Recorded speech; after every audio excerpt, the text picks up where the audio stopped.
भगवान शंकर के कथा का जो आनंद ले लेगा, भगवान शंकर के कथा को सुनकर जो प्रसन्न हो जाएगा, जिसको भगवान शंकर के कथा में अनुराग आ जाएगा, वो भगवान श्री राम के कथा का अधिकारी हो जाएगा। लेकिन कब? कहा जब भगवान शंकर की कथा हम और आप सुनेंगे तब। संत रामचरितमानस में संतों की बड़ी अहम भूमिका है। संत कुलभूषण नारद जी महाराज भ्रमण कर रहे थे, और संत का काम ही है भ्रमण करना। हमारे शास्त्रों में कहा गया है, संत अगर भ्रमण करें महाराज तो क्षेत्र का विकास हो। भ्रमणम स पूज्यते राजा, भ्रमणम स पूज्यते द्विजम, और भ्रमणम स पूज्यते योगी, स्त्री भ्रमति विनश्यति। अगर राज का राजा भ्रमण कर रहा है तो प्रजा आनंद में रहेगी। संत अगर विचरण कर रहे हैं तो आनंद ही आनंद है। लेकिन याद रखिएगा, अगर घर के हमारे और आपकी स्त्रियां घर को छोड़कर घूमना शुरू कर दी प्रारंभ महाराज, तो ये घटना घट जाएगी। कहीं न कहीं कुछ न कुछ जो है घटना होना ही है, इसमें कोई दो शक नहीं। संतों का स्वभाव है घूमना, और संत कुलभूषण है नारद जी महाराज। भ्रमण करते करते पहुंच गए किसके यहां? हिमवंत जी के यहाँ। और हमारे यहाँ ये सनातन धर्म की बहुत अच्छी सभ्यता है कि जब कोई संत, कोई ब्राह्मण, कोई विद्वान हमारे यहाँ आता है तो हम लोग उसका यथोचित सम्मान करते हैं। ये हमारे यहाँ का संस्कार है। जैसे ही हिमवंत जी को पता चला कि नारद बाबा आए हैं, बहुत प्रसन्न हो गए। नारद जी महाराज आए, बुलाया और अपने ही सिंहासन पर बैठाया, पंचोपचार पूजन किया, और पूजन करने के बाद चरणों के सन्मुख बैठ गए और हाथ जोड़कर एक ही बात बस विनती किए, बाबा आप आए, ये हमारा परम सौभाग्य है। सौभाग्य नहीं, ये परम सौभाग्य है। लेकिन जब आप आ ही गए हैं हमारे यहाँ तो एक छोटा सा कार्य कर देते। नारद जी महाराज ने कहा, बोलिए। कहा, एक मेरी बेटी है, उसका नाम है पार्वती, बस उसके लिए ही मेरे हृदय में चिंता है, और मैंने तो आपके बारे में सुना है। कहा, क्या सुना है?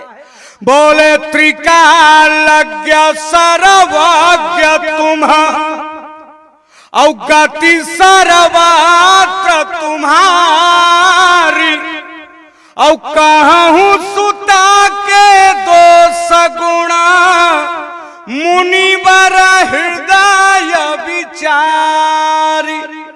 जैसे ही ये बात कहे प्रणाम करके महाराज नारद बाबा जान गए कि हिमवंत जो है ये साधारण व्यक्ति नहीं, हिमवंत साधारण नहीं। और याद रखिएगा, राज्य के राजा के ऊपर ये निर्भर करता है कि महाराज स्थिति क्या होनी चाहिए। हिमवंत जी के भाव को ही देखकर नारद बाबा जान गए कि ये जो राजा है ये साधारण नहीं। क्यों? क्योंकि इतना सम्मान और इतना संस्कार मिला हिमवंत जी के राज्य में।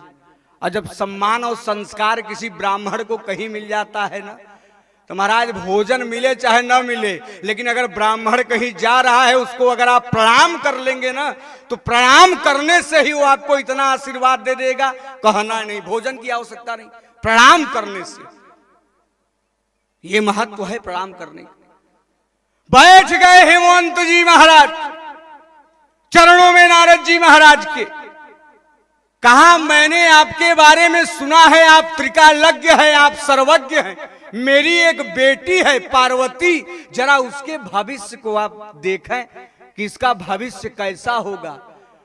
जैसे ही माता पार्वती आई और बैठी, नारद बाबा देखना शुरू किए। तो ध्यान दीजिएगा, रामचरितमानस को आप सभी लोग पढ़ते हैं और नित्य चौपाई का पाठ करते हैं। सबसे पहले नारद जी महाराज से हिमवंत जी ने क्या पूछा?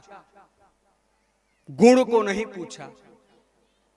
कहूं सुता के दोष गुण, पहले मेरी बेटी पार्वती को देखिए, उसके हाथों की लकीरों को, और देखने के बाद पहले उसके गुण को मत बताइए, पहले उसके दोष को बताइए। जैसे ही इस प्रश्न को सुने नारद जी महाराज जान गए, परम विद्वान व्यक्ति है महाराज। आज कोई हमारे यहाँ आ जाता है ज्योतिषाचार्य, कोई ज्ञानी, अगर हम और आप जाते हैं ये आकांक्षा लेकर पूछने के लिए, तो कोई अपने दोष को नहीं पूछता, सब अपने गुण को ही पूछते हैं, कोई दोष को नहीं पूछता। लेकिन हिमवंत जी पूछे,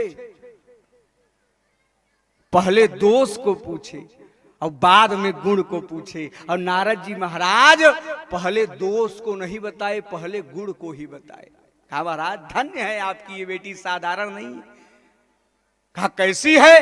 बोले अजाय अनादि शक्ति अविनाशिनी सदा शंभु अर्धंग निवासिनी। साधारण बेटी नहीं है हिमवंत जी, याद रखिएगा। ये जिस मार्ग पर चलने का प्रयास करेगी, जिस मार्ग को प्रशस्त करेगी, आने वाले समय में जितनी भी युवतियां होंगी, जितनी भी विवाहिता होंगी, अगर इसके मार्ग पर चलने का प्रयास करेंगी तो इसके जैसा यश और कीर्ति उनको भी प्राप्त होगा। ऐसा इसका प्रशस्त मार्ग होगा। ये आपकी बेटी ऐसे होगी। जैसे सुने बहुत प्रसन्न हो गए हिमवंत जी महाराज, आधी चिंता तो उनकी समाप्त हो गई। वाह वाह वाह। गुण तो आपने बड़ा सुंदर सुंदर बता दिया, अब ये बताइए इसके अंदर दोष कौन कौन सा है? कहा दोष बस एक ही है इनके अंदर। कहा क्या? कहा इसका जो होने वाला पति होगा ना, बस उसी में थोड़ी समस्या है। कहा कैसा होगा? कहा बताएं। कहे जोगी जटिल काम मन और नगनय मंगल बेस और अस स्वामी यही कह मिलाई परिहस्ताय सरेख। कहा इसका होने वाला जो पति होगा वह जोगी होगा, जटाधारी होगा, वस्त्र न पहनने के कारण उसका वेश अमंगल होगा। जैसे ही सुने थोड़ी देर के लिए दुखी हो गए हिमवंत जी महाराज, चरणों को पकड़ लिए। बाबा ये बताइए कोई उपाय है? इस समय याद नहीं आया नारद बाबा को। नारद बाबा को इस समय याद नहीं आया कि कोई ना कोई उपाय है। एक कई बात बोल के विश्राम करने के लिए चले गए। कहा सुनिए हिमवंत जी। कहा क्या?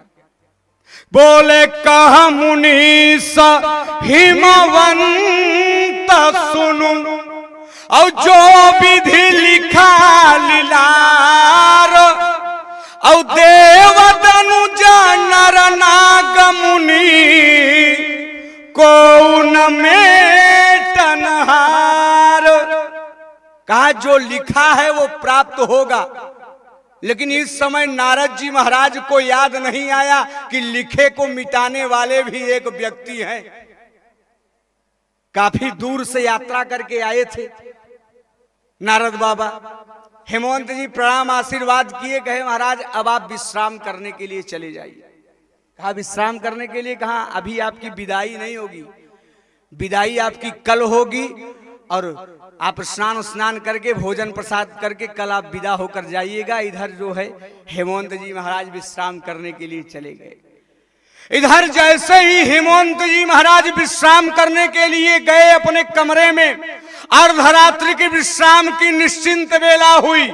जैसे ही अपने कमरे में प्रवेश किए, ठीक 2 मिनट बाद महारानी मैना भी पहुंच गई। और जैसे ही पहुंची, हेमंत जी महाराज के सामने बैठी, एक ही प्रश्न किया महारानी मैना, जो नारद बाबा से और हेमंत जी का जो वार्तालाप हुआ था वही बात कमरे में आने के बाद जो है महारानी मैना भी पूछ रही है। महाराज कहा क्या? बोले पति एकांत और पाई का मैना और नाथा न मैं और समझे मुनि बैना।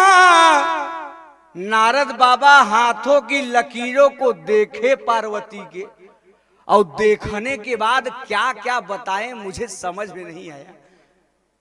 मैं सुनी लेकिन मुझे समझ में नहीं आया क्या क्या बताएं, जरा आप मुझे बताइए।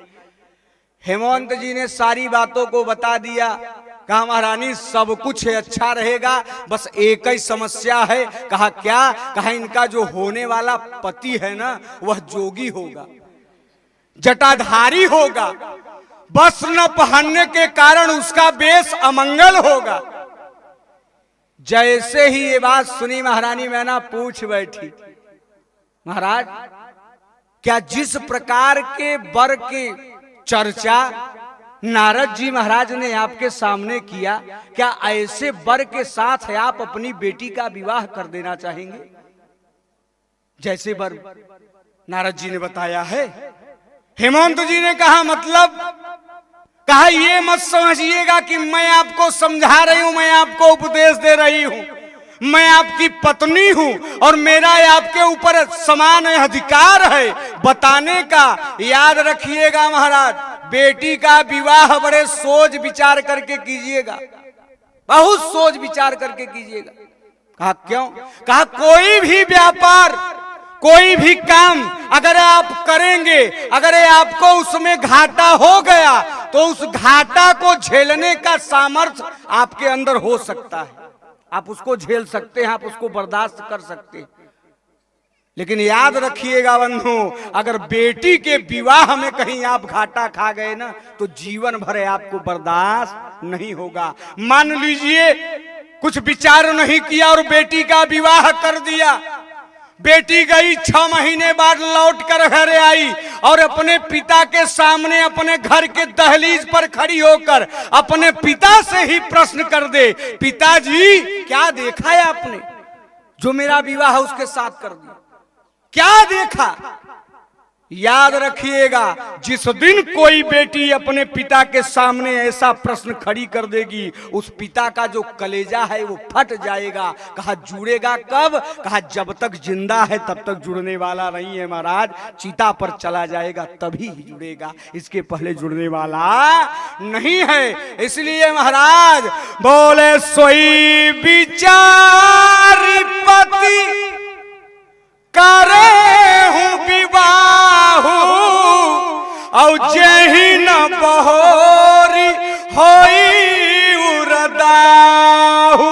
कहा कन्या का विवाह बड़े सोच विचार करके कीजिएगा, क्योंकि जीवन में एक ही बार होता है। हेमंत जी ने कहा अच्छा ये बताओ और कुछ कहना है? कहा शास्त्र में तो बहुत कुछ लिख दिया, कन्या वरीयते रूपम माता वित्तम पिता सुतम बांधवा कुल मिष्ठंती मिष्ठान अमितरे जना। इतना गुण लिख दिया, और इतना गुण तो इस धरती में किसी व्यक्ति के अंदर नहीं हो सकता है। भगवान अगर बैकुंठ को छोड़कर धरती पर चले आवे तो भगवान के ही अंदर इतना गुण हो सकता है, मनुष्य के अंदर गुण नहीं हो सकता है। और मुझे तो लगता है इस श्लोक को कहीं न कहीं माता मैना ने भी पढ़ा, और जब इस श्लोक को उन्होंने पढ़ा तो इस श्लोक में से 3 मुख्य चीज निकाला। 3 चीज। कहा महाराज 3 चीज देख लेने के बाद बेटी का विवाह कर देना चाहिए। कहा क्या क्या? बोले जाओ घर बाराकुला अहोयानुपा तो करिया विवाह और सुतायानुरूपा। 3 चीज देख लेने के बाद बेटी का विवाह कर देना चाहिए। कहा क्या क्या? कहा पहला घर ऐसा हो जहां हमारी बहन, जहां हमारी बेटी जिस घर में जाए रहने के लिए उसे एक छोटा सा कमरा कोठरी मिल जाए। घर ऐसा। कहा बर ऐसा हो कि जिस समय गांव में बारात प्रवेश करे और दूल्हे को लोग देखें, देखने के बाद कहे नहीं बहुत सुंदर, बर बहुत बढ़िया। बर ऐसा, और तीसरा कहा तीसरा है कुल और खानदान ऐसा हो जिसमें कहीं कोई लेकिन न लगा हो। ये तीन चीज देख लेने के बाद बेटी का विवाह कर दीजिएगा महाराज। और आपको एक बात बताएं, कहा क्या, कहा दुनिया में तो लोग आपस में बात करते करते इस बात को कह देते हैं, कभी कभी लोग बात करते हैं और कह देते हैं महाराज इनसे क्या बात करना, इनके तो बुद्धि में पत्थर पड़ा हुआ है। लोग कह देते हैं कि इनसे बात क्या करना, इनके बुद्धि में पत्थर पड़ा हुआ। लेकिन याद रखिएगा बंधु, महारानी मैना ने हिमवंत जी को कहा महाराज दुनिया अपने कन्या के लिए सुंदर घर बर न ढूंढ पाए तो कोई बात नहीं, लेकिन अगर आप अपनी बेटी के लिए सुंदर घर बर न ढूंढ पाए तो दुनिया आपको ताना मारेगी, लोग आपको बोली बोलेंगे। कहा क्यों, बोले जाओ ना मिला ही बारा और गिर जाही जोगू तो गिर जाड़ा साजा और कहीं सब लोगू। कहा दुनिया के लोग तो आपस में बातचीत करते हुए कह देते हैं इनसे क्या बात करना, इनके बुद्धि में पत्थर पड़ा हुआ है। महाराज आप स्वयं पत्थर के पहाड़ हैं, अगर आप अपनी बेटी के लिए सुंदर घर बर न ढूंढ पाए तो दुनिया वाले यही कहेंगे अरे इनके अंदर इतनी बुद्धि कहाँ जो ये अपनी बेटी के लिए सुंदर घर बर ढूंढ पाए। इसीलिए महाराज कहा क्या, बोले सोई विचारी पति करहूं विवाहू और जही न बहोरी होई उरदाहू। कन्या का विवाह बड़े सोच विचार करके कीजिएगा। इतना जब महारानी मैना ने हिमवंत जी को समझाया, हिमवंत जी हमारे बेचारे अध्यात्मवादी और मैना जी जो है वो भौतिकवादी। हेमंत जी ने एक ही बात कह के मैना जी को शांत कराया। कहा मैना एक काम करो। कहा क्या, बोले प्रिया सोच सब परिहरहूं और सुमिरहूं श्री भगवान और पार्वती निरमयऊ जही सोई करिहहि कल्याण। मैना एक काम करो। कहा क्या, कहा तुम केवल भजन करो, केवल भजन करो। अगर भगवान ने पार्वती को बनाकर इस धराधाम पर भेजा है तो कहीं न कहीं पार्वती के लिए भगवान वर भी बनाए होंगे। तुम भजन करो। जैसे ही भजन का नाम लिया महारानी मैना तुरंत क्रोध में आ गई। महाराज जब देखो तब भजन ही आपको लगता है। हमारे यहाँ कहावत है कि अगर बेटी घर में सयानी पड़ी हुई है तो बूढ़े माँ बाप को चैन की नींद नहीं आती, और आपको भजन करने की बातें आ रही है। महाराज भजन नहीं करना है, गुरुदेव को बुलाइए अगले दिन और पार्वती के लिए सुंदर जो है वर का प्रबंध कराइए आप, ये आपकी जिम्मेदारी है। हेमंत जी ने कहा आप विश्राम करो। इधर विश्राम करने के लिए चले गए और जैसे ही दूसरे दिन का सुबह हुआ नारद बाबा तैयार हुए जाने के लिए। और जब तैयार हुए जाने के लिए तो सम्मान में हमारे यहाँ ये परंपरा है, जब कोई ब्राह्मण कोई विद्वान आता है तो सम्मान में वस्त्र कुछ न कुछ दिया जाता है। और जैसे ही नारद बाबा का सम्मान शुरू हुआ, दुपट्टा मिला, दक्षिणा मिला, लोटा मिला, थरिया मिला। उस समय तो याद नहीं आया, लेकिन जैसे ही दक्षिणा प्राप्त हुआ और दक्षिणा पाने के बाद तुरंत नारद बाबा को याद आ गया। रात्रि में याद नहीं आया था, जाते जाते याद आ गया। हेमंत जी को बुलाए, कहे बाबा हेमंत रात्रि में तो हमें याद नहीं आया, लेकिन मुझे अभी एक बात याद आ गया। कहा क्या, कहा अगर आपकी बेटी पार्वती मेरे वचनों का पालन करे तो हो न हो उसका कल्याण हो सकता है। कहा कैसे, कहा एक जन है संसार में जो लिखे को मिटाने वाले हैं। कहा कौन, बोले जाओ ताप कराई और कुमारी तुम्हारी तो भाभी उमेटी और सकहीं त्रिपुरारी। का लिखे को मिटाने का सामर्थ्य है का किसके अंदर? का भगवान शंकर के अंदर। अगर ये आपकी बेटी पार्वती तपस्या करे, तप करे, व्रत करे, साधना करे, तो याद रखिएगा हेमंत जी, बदलाव हो सकता है। इतना कह देने के बाद नारद जी महाराज इधर निकले और जैसे ही नारद जी महाराज की बातों को सुना, हेमंत जी महाराज गए महारानी मैना से सारी बातों को उन्होंने बताया कि महारानी, नारद बाबा ने ऐसे ऐसे बातों को कहा है कि अगर पार्वती तपस्या करे, व्रत करे, साधना करे तो कोई न कोई उपाय हो सकता है, संभव हो सकता है और प्रयास करना भी चाहिए। जैसे ही महारानी मैना सुनी, थोड़ी देर के लिए प्रसन्न हो गई कि यस तुम्हें प्रार्थना करूंगी कि पार्वती तैयार हो तपस्या के लिए। दिन बीता, दूसरे दिन जैसे ही सूर्योदय हुआ, ये भाव लेके महारानी मैना अपने भवन के कमरे से निकली कि मैं जाऊं और पार्वती को बताऊं, ए बेटी, भजन करने का तुम्हारा समय है, साधना करने का तुम्हारा समय है। उसके पहले ही एक घटना घट गई जिस घटना की उम्मीद ही नहीं थी। लेकिन घटना क्या घटी? महारानी मैना के कहने से पहले ही जैसे ही माता पार्वती उठी और उठने के बाद अपने भवन के कमरे से निकली, महारानी मैना तो जा ही रही थी बताने के लिए, वैसे ही मिल गई माता पार्वती और मां मैना और एक ही बात कही, कहा मां मैंने आज एक स्वप्न देखा है। कहा क्या? हाँ जानती हो मां, स्वप्न में मैंने एक नीलवर्ण के व्यक्ति को देखा, उसने मुझे प्रेरित किया। कहा क्या प्रेरित किया? कहे सुनहु मां तुम्हें दिखयस और सपना तुना वही तो ही और सुंदर पर उपब्रीवर असउपदेश ही मोहि।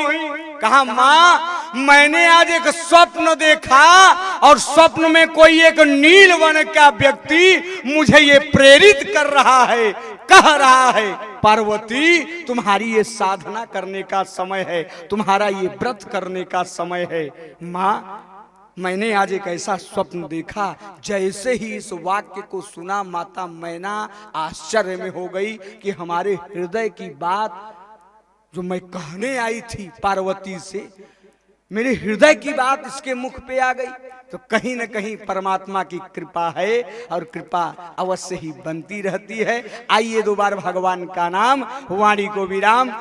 श्रीमन नारायण नारायण नारायण, श्रीमन नारायण नारायण नारायण, श्रीमन नारायण नारायण नारायण, श्रीमन नारायण नारायण नारायण।